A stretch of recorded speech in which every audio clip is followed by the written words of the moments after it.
Capítulo 3. A reforma de saúde e a mensagem do terceiro anjo. É o que é a mão para o corpo. Em 10 de dezembro de 1871, foi-me mostrado novamente que a reforma de saúde é um ramo da grande obra que deve preparar um povo para a vinda do Senhor. Ela se acha tão ligada à terceira mensagem angélica como as mãos o estão ao corpo. A lei dos 10 mandamentos tem sido levemente considerada pelo homem. O Senhor, porém, não viria castigar os transgressores daquela lei sem lhes enviar primeiro uma mensagem de advertência. O terceiro anjo proclama essa mensagem.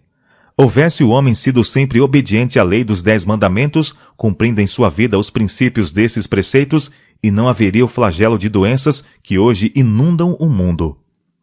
Preparar um povo. Os homens e mulheres não podem violar a lei natural mediante a satisfação de apetites pervertidos e de concupiscentes paixões sem que transgridam a lei de Deus. Portanto, ele permitiu que brilhasse sobre nós a luz da reforma de saúde, para que vejamos nosso pecado em violar as leis por ele estabelecida em nosso ser. Todo o nosso bem-estar ou sofrimento pode ser atribuído, em sua origem, à obediência ou transgressão no que respeita à lei natural. Nosso benigno Pai Celestial vê a deplorável condição dos homens, que alguns com conhecimento, mas muitos ignorantes, estão vivendo em violação das leis por ele estabelecidas. É movido de amor e piedade para com a raça humana, faz com que incida a luz sobre a reforma de saúde. Ele publica sua lei, e a pena que acompanhará a transgressão da mesma, a fim de que todos saibam e cuidem em viver em harmonia com a lei natural. O Senhor proclama tão distintamente sua lei e torna-a tão preeminente que é como uma cidade edificada sobre um monte. Todos os seres responsáveis a podem compreender se o quiserem. Os idiotas não são responsáveis. Tornar patente a lei natural e insistir em que se lhe obedeça, eis a obra que acompanha a terceira mensagem angélica, a fim de preparar um povo para a vinda do Senhor. Derrota de Adão. Vitória de Cristo. Adão e Eva caíram pela intemperança do apetite. Cristo veio e resistiu à mais feroz tentação de Satanás, e em favor da raça venceu o apetite, mostrando que o homem pode vencer. Como Adão caiu pelo apetite, perdendo o abençoado Éden, os filhos de Adão podem, por intermédio de Cristo, vencer o apetite e, mediante a temperança em tudo, reconquistar o Éden. Auxílio no discernimento da verdade. A ignorância agora não é excusa para a transgressão da lei. A luz brilha claramente, e ninguém precisa ficar na ignorância, pois o próprio grande Deus é o instrutor do homem. Todos estão ligados a Deus pela mais sagrada obrigação de atender à saudável filosofia e genuína experiência que Ele lhes está dando agora em referência à reforma de saúde. É seu desígnio que o grande assunto da reforma de saúde seja agitado e a mente do público profundamente estimulada a investigar.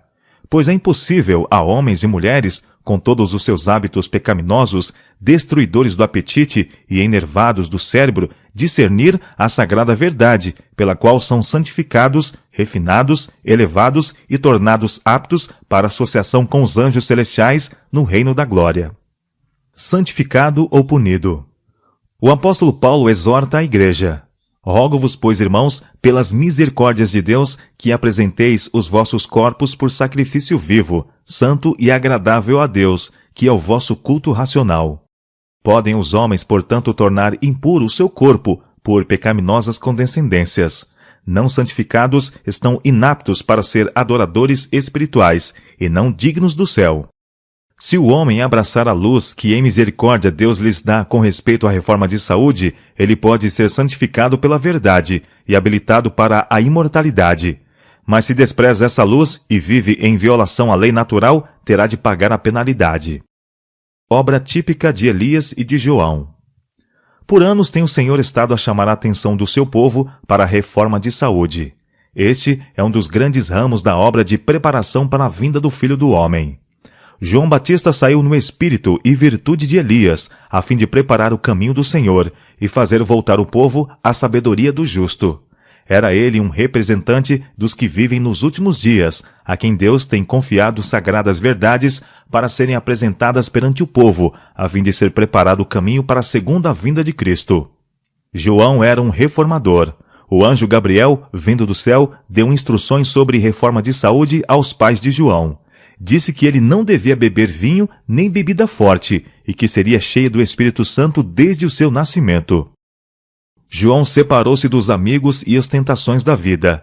A simplicidade de seu vestuário, feito de pelos de camelo, era uma permanente reprovação à extravagância e exibição dos sacerdotes judeus, bem como do povo em geral. Seu regime puramente vegetariano, composto de alfarrobas e mel silvestre, era uma reprovação à tolerância para com o apetite e à glutonaria predominante em toda parte. O profeta Malaquias declara: Eis que vos enviei o profeta Elias, antes que venha o grande e terrível dia do Senhor. Ele converterá o coração dos pais aos filhos e o coração dos filhos aos pais. Aqui o profeta descreve o caráter da obra. Os que devem preparar o caminho para a segunda vinda de Cristo são representados pelo fiel Elias, assim como João veio no espírito de Elias a fim de preparar o caminho para o primeiro advento de Cristo. O grande assunto da reforma deve ser agitado e a mente do público deve ser estimulada. Temperança em todas as coisas deve ser associada com a mensagem, a fim de fazer voltar o povo de Deus de sua idolatria, glutonaria e extravagância no vestir e em outras coisas. Um marcante contraste. A abnegação, humildade e temperança requerida dos justos, a quem Deus de maneira especial guia e abençoa, deve ser apresentada em contraste com os hábitos extravagantes e destruidores da saúde dos que vivem neste século degenerado. Deus tem mostrado que a reforma de saúde está intimamente relacionada com a mensagem do terceiro anjo, como a mão está com o corpo. Não se encontra em parte alguma tão grande causa de degenerência física e moral como a negligência deste importante assunto. Os que lisonjeiam o apetite e a paixão e fecham os olhos à luz por temor de que irão ver pecaminosas condescendências que não estão dispostos a deixar, são culpados perante Deus. Quem num caso vira as costas à luz, endurece o coração para desconsiderar a luz em outros casos. Quem viola obrigações morais em questões de alimentação e vestuário, prepara o caminho para a violação dos reclamos de Deus com respeito a interesses eternos. O povo a quem Deus está dirigindo será um povo peculiar, não se assemelhará ao mundo, mas se seguirem as indicações de Deus, cumprirão seu propósito e submeterão sua vontade à vontade dele. Cristo habitará em seu coração. O templo de Deus será santo. Vosso corpo, diz o apóstolo, é o templo do Espírito Santo. Deus não requer de seus filhos que se privem com prejuízo da força física. Requer deles que obedeçam à lei natural, a fim de ser preservada a saúde física. O caminho da natureza é a estrada que ele traça, e é ampla bastante para todo cristão. Deus, com mão pródiga, proveu-nos com ricas e variadas beneficências para nosso sustento e deleite. Mas para que possamos desfrutar o apetite natural, que preservará a saúde e prolongará a vida, ele coloca restrições ao apetite. Diz ele: cuidado, restrinja, negue o apetite antinatural. Se criamos um apetite pervertido, violamos as leis de nosso ser e assumimos a responsabilidade do abuso de nosso corpo de acarretar enfermidade sobre nós próprios. O lugar da reforma de saúde. A indiferença com que os livros de saúde têm sido tratados por muitos é uma ofensa a Deus. Separar a obra de saúde do grande corpo da obra não é ordem sua. A verdade presente repousa na obra da reforma de saúde, tanto quanto nos outros aspectos da obra do Evangelho. Nenhum ramo, quando separado dos outros, pode ser um todo perfeito. O Evangelho da Saúde tem hábeis advogados, mas sua tarefa tem sido dificultada porque muitos pastores, presidentes de campo e outros em posições de influência têm deixado de dar à questão da reforma de saúde a atenção que lhe é devida. Eles não têm reconhecido nela sua relação para com a obra da mensagem como o braço direito do corpo. Enquanto pouquíssima consideração tem sido mostrada a este departamento por muitos do povo e por alguns do ministério, o Senhor tem mostrado por ela consideração, dando-lhe abundante prosperidade. Quando devidamente conduzida, a obra da saúde é uma cunha de penetração, abrindo caminho para que outras verdades alcancem o coração. Quando a mensagem do terceiro anjo for recebida em sua plenitude, a reforma de saúde terá o seu lugar nos concílios dos campos, no trabalho da igreja, no lar, à mesa e em todos os arranjos do lar. Então o braço direito terá utilidade e protegerá o corpo. Mas conquanto a obra de saúde tem o seu lugar na proclamação da mensagem do terceiro anjo, seus advogados não devem de maneira nenhuma procurar que ela tome o lugar da mensagem. Necessidade de domínio próprio. Um dos mais deploráveis efeitos da apostasia original foi a perda do poder de domínio próprio por parte do homem. Unicamente à medida que esse poder é reconquistado, pode haver real progresso. O corpo é o único agente pelo qual a mente e a alma se desenvolvem para a edificação do caráter.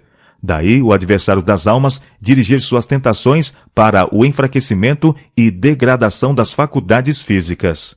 Seu êxito neste ponto importa na entrega de todo o corpo ao mal.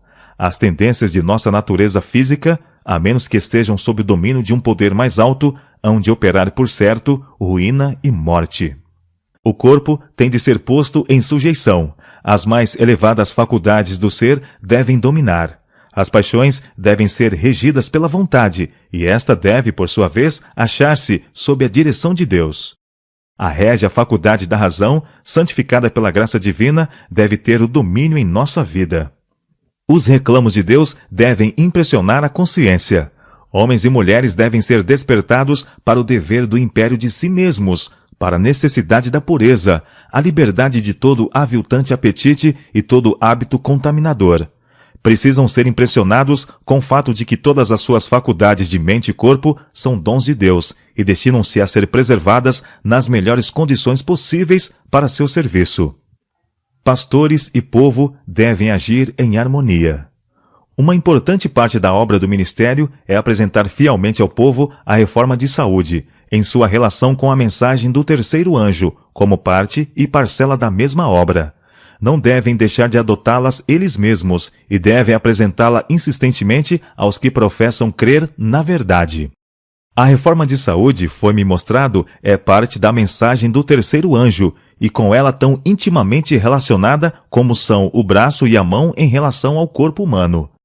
Vi que nós, como um povo, precisamos progredir nesta grande obra. Pastores e povo devem agir em harmonia. O povo de Deus não está preparado para o alto clamor do terceiro anjo. Eles têm uma obra a fazer por si mesmos, a qual não devem deixar para que Deus faça por eles. Ele deixou esta obra para que eles a façam. É um trabalho individual. Uma pessoa não pode fazê-lo para outra. Uma parte da mensagem, mas não a mensagem toda.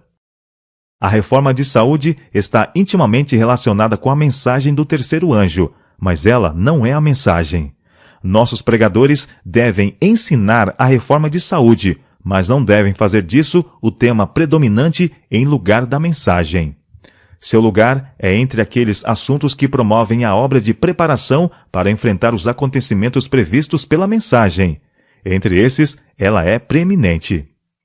Devemos sustentar toda a reforma com zelo, mas devemos evitar a impressão de que somos vacilantes e sujeitos ao fanatismo. A reforma de saúde está tão intimamente relacionada com a mensagem do terceiro anjo como o braço está para com o corpo, mas o braço não pode tomar o lugar do corpo. A proclamação da mensagem do terceiro anjo, os mandamentos de Deus e o testemunho de Jesus, eis o fardo de nossa obra. A mensagem deve ser proclamada em alta voz e deve ir a todo mundo. A apresentação dos princípios de saúde deve estar unida a esta mensagem, mas não deve de maneira nenhuma ficar independente dela ou tomar de alguma forma o seu lugar. Sua relação para com as instituições médicas. Os sanatórios que se estabelecem devem estar íntima e inseparavelmente vinculados com o Evangelho. O Senhor deu a instrução de que o Evangelho deve ser promovido, e o Evangelho inclui a reforma de saúde em todas as suas fases. Nossa obra deve iluminar o mundo, pois este está cego aos movimentos que estão tomando lugar, preparando o caminho para as pragas que Deus permitirá venham sobre o mundo. Os fiéis atalaias de Deus devem dar advertência. Deve a reforma de saúde salientar-se mais preeminentemente na proclamação da mensagem do terceiro anjo. Os princípios da reforma de saúde encontram-se na palavra de Deus. O Evangelho da saúde deve estar firmemente associado com o ministério da palavra. É desígnio do Senhor que a influência restauradora da reforma de saúde seja uma parte do último grande esforço para proclamar a mensagem evangélica. Nossos médicos devem ser obreiros de Deus, devem ser homens cujas faculdades tenham sido santificadas e transformadas pela graça de Cristo. Sua influência deve estar entretecida com a verdade que se deve dar ao mundo. Em perfeita e completa união com o ministério do Evangelho, a obra de reforma de saúde revelará seu divino poder. Sob a influência do Evangelho, grandes reformas serão feitas pela obra médico-missionária. Mas separai do Evangelho a obra médico-missionária e a obra ficará mutilada. Nossos sanatórios e nossas igrejas podem alcançar norma mais elevada e mais santa. A reforma de saúde deve ser ensinada e praticada por nosso povo. O Senhor está chamando para um reavivamento dos princípios da reforma de saúde. Os adventistas do sétimo dia têm uma obra especial a fazer como mensageiros que devem trabalhar pela alma e corpo dos homens. Cristo disse a seus discípulos: Vós sois a luz do mundo. Nós somos o povo de Deus assim denominado, para proclamar as verdades de origem celestial. A obra mais solene, mais sagrada, já entregue aos mortais, é a proclamação da primeira, segunda e terceira mensagens angélicas ao mundo. Em nossas grandes cidades, deve haver instituições de saúde que cuidem dos enfermos e ensinem os grandes princípios da reforma de saúde. Uma cunha de penetração. Tenho sido instruída que não devemos demorar em fazer a obra que necessita ser feita no setor da reforma de saúde. Por intermédio desta obra, devemos alcançar as almas nos caminhos e valados. Na providência do Senhor, posso ver que a obra médico-missionária deve ser uma grande cunha de penetração, por meio do qual a alma enferma pode ser alcançada. Remove preconceito e aumenta a influência. Muito do preconceito que impede a verdade do terceiro anjo de alcançar o coração do povo podia ser removido, se mais atenção fosse dada à reforma de saúde. Quando o povo se torna interessado neste assunto, o caminho fica muitas vezes preparado para a entrada de outras verdades. Se virem que somos inteligentes com relação à saúde, estarão mais prontos a crer que somos corretos também em doutrinas bíblicas. Este ramo da obra do Senhor não tem recebido a devida atenção. E por causa desta negligência, muito se tem perdido. Se a Igreja manifestasse maior interesse nas reformas pelas quais o próprio Deus está procurando prepará-los para a sua vinda, sua influência seria muito maior do que é agora. Deus tem falado ao seu povo e deseja que ouçam e obedeçam a sua voz.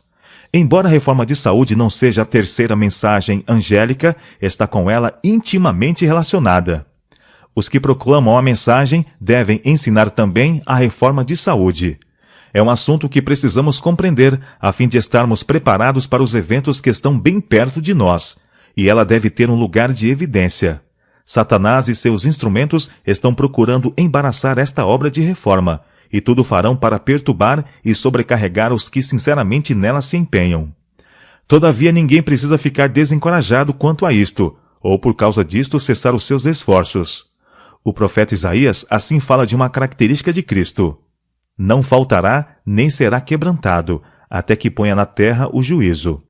Portanto, não falemos de fracasso nem de desencorajamento, nós os seus seguidores, mas lembremos o preço pago para que o homem ficasse livre e não perecesse, mas tivesse a vida eterna. A obra da reforma de saúde é o meio empregado pelo Senhor para diminuir o sofrimento de nosso mundo e para purificar sua igreja. Ensinai ao povo que eles podem desempenhar o papel da mão ajudadora de Deus, mediante sua cooperação com o obreiro mestre, na restauração da saúde física e espiritual. Esta obra traz o selo divino e há de abrir portas para a entrada de outras verdades preciosas. Há lugar para trabalhar em todos quantos efetuarem esta obra inteligentemente.